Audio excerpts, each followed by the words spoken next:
The war between Russia and Ukraine has entered a strange and revealing phase one where momentum, once heavily in Moscow's favor, now appears to be slowing to a crawl.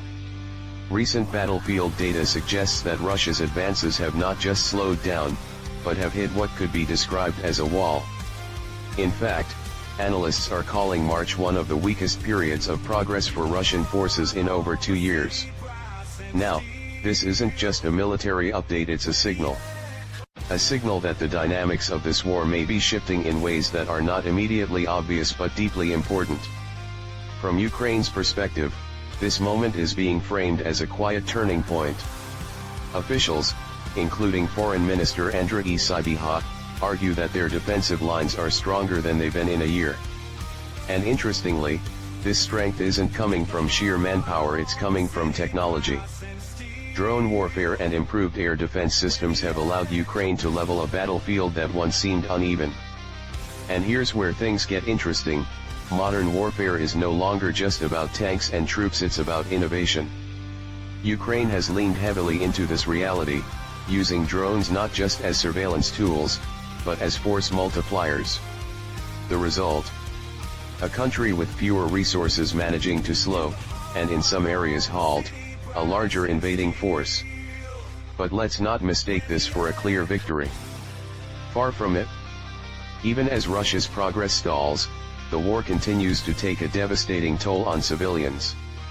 Cities like Dnipro have faced deadly drone strikes, with lives lost and families torn apart overnight. These attacks highlight a brutal truth: when battlefield gains slow down, the violence doesn't necessarily decrease. Sometimes, it simply shifts targets. Meanwhile, diplomacy remains stuck in a loop of hesitation and conditions. Volodymyr Zelensky has pushed once again for direct talks, even suggesting broader international involvement. But Vladimir Putin has made it clear that any meeting would only happen under strict terms, essentially, when a deal is already within reach. In other words, both sides are talking about peace, but not really moving toward it. Adding another layer of complexity is the growing influence of global events. The ongoing tensions involving Iran are beginning to pull attention and potentially resources away from Ukraine. Zelensky himself has warned that if conflicts elsewhere intensify, Ukraine could struggle to secure critical defense systems, especially from allies like the United States. This raises a bigger question: is Ukraine at risk of becoming a secondary priority on the global stage? At the same time, there are efforts behind the scenes to revive negotiations.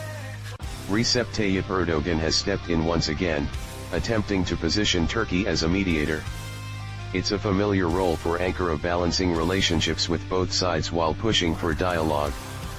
But whether this will lead to real progress or